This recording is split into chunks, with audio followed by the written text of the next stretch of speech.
Alright, quick update time. Like I said yesterday, I might get on and do a quick update just to kind of show you what I was talking about yesterday in yesterday's video. So I'm out here now. You can see like some of the beans are still growing, some of them, but they're about to reach the end of their life. This one in the middle here, I'm letting go to seed.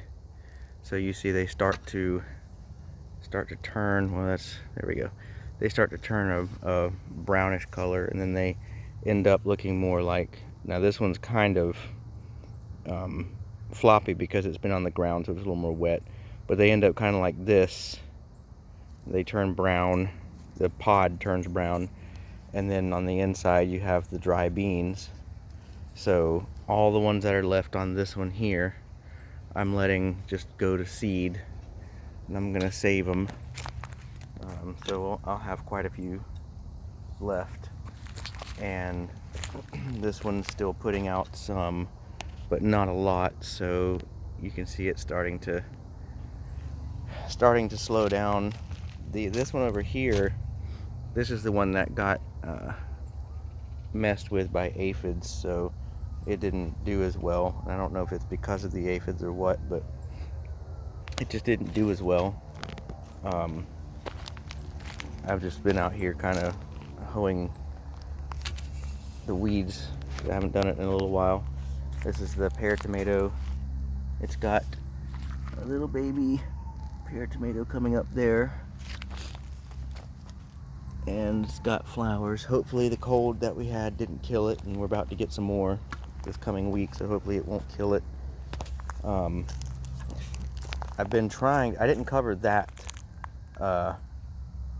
tomato, but I did cover the one that's in my container, and it's getting big too, so hopefully one of those will give us tomatoes. You can see here pumpkins growing. I've got several pumpkins growing.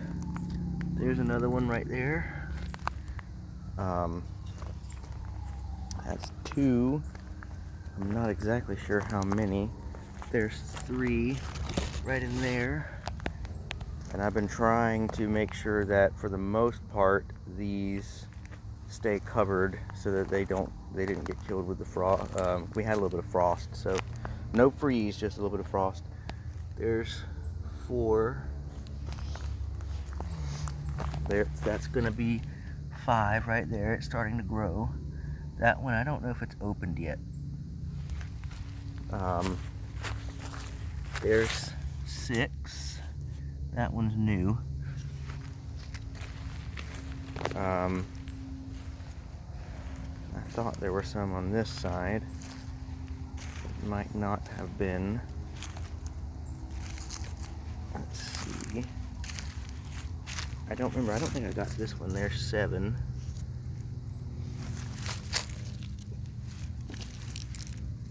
Possibly eight right there. Possibly, but it may not have been pollinated. I don't remember.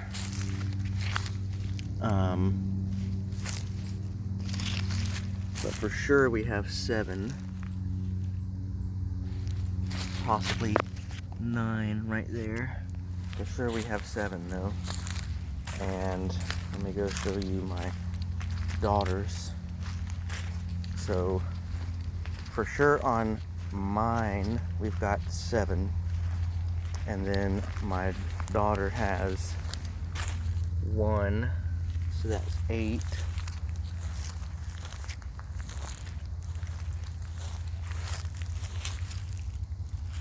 And I know there's some more. I think that will be one, so there's two, so that's nine total.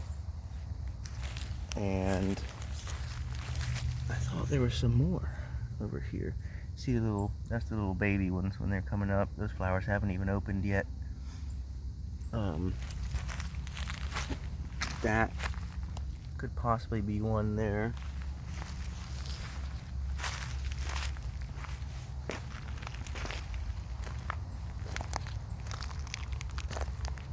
I'm trying to find, I thought there was another one, but we for sure have 9 pumpkins growing. And here's one of her sunflowers. That one has opened recently. This one over here has opened recently. This one right here has opened recently. And this one right here has opened recently. This one is the one that opened first, and it's starting to go to seed. The seeds come out here in the middle. And what I'm waiting for is for this part right back here behind the flower to start to die, and we'll cut it off and bring it inside. She's got 1, 2, 3 that have gotten really tall, haven't put out a flower yet. So they did well. Got some of this kale is coming in. I don't know how well it's going to do, but it is growing pretty well. There's the longevity spinach is starting to get fuller. I've been covering that. I did not cover any of the chayote, so we'll see if it survives.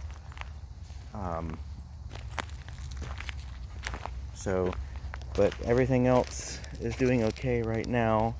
I didn't cover the Hass avocado over here because it's underneath some tree cover, and you'd be surprised at how well being underneath these big oak trees like this will protect it from frost and stuff like that. There's the Jamaican cherry. And see what I did, you can't really cover that unless you have a really, really, really long blanket or something. So what I did was I took grass clippings and put it around the base to protect the roots. So if it does die back, it will die down, and then hopefully I can, trim it, prune it, whatever, and it'll come back. There's an unripe cherry right there. There's another one right there. And bananas. The pup is growing pretty big. They kind of look sad. There's a lot of death on them. But then again, just when you think they're gonna die, it's putting out new leaves. So, but it kind of does this time of year too. It kind of quits for a little while, but just like the everbearing mulberry I found, it kind of quits. And it kind of goes to this kind of sad looking tree, and then it comes back. Now, look at all that. All this stuff right here, if anyone, especially in Florida, you know what that is, and it is annoying. Those little weeds stick to you. This is the starfruit tree. I put some stuff on the bottom at the base, like some dead banana leaves and grass clippings and stuff. But I also wrapped a blanket around that to keep it insulated.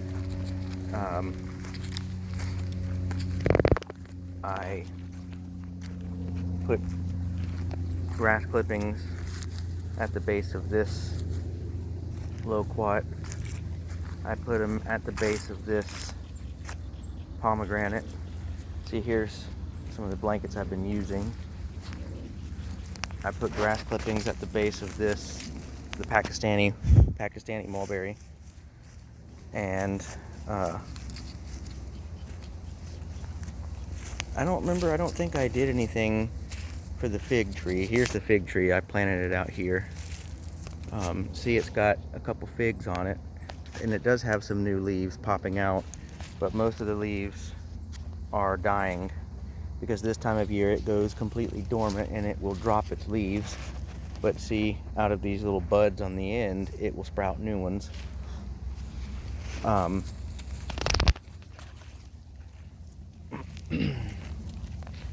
There's the other moringa. I put clippings on the bottom of it. I put clippings and banana leaves at the bottom of this loquat. We'll see how it did. I didn't really do anything for the acerola because it's survived and I'm not really concerned about it. I wrapped a blanket around the bottom of the Florida avocado, and I wrapped a blanket around the bottom of this. This is the mango that I planted. And see, I tried to follow something David Good recommended, where when you plant it, you make a little, almost like a moat around it. And when you do that, it'll fill up with water. and it will, that way all that water drains into the roots of that tree and doesn't run off. So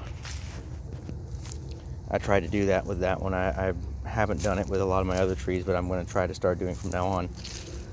But anyways, that's about it. I was just going to give a short update to give you a visual of what I had mentioned in the car yesterday in the video that I did. Some of this here in this pumpkin was doing this before the cold weather hit, so, but it will run, and like in a certain area it'll start going dead, but then as you go along it'll start to look, if that's the same plant, it starts to look more green because it roots as it goes. Like that spot right there will probably be rooted, that spot will be rooted, that spot will be rooted. So Seminole pumpkins are meant for Florida, they're built for Florida. So but I need to just added a bunch of newspaper, and underneath that some food scraps and everything to my compost. Something, I don't know what's happened here with my yam. I don't know if it's just dying back and it will come back, or if something has killed it. But anyways, I need to do some foliar feed on the pumpkins, keep them happy.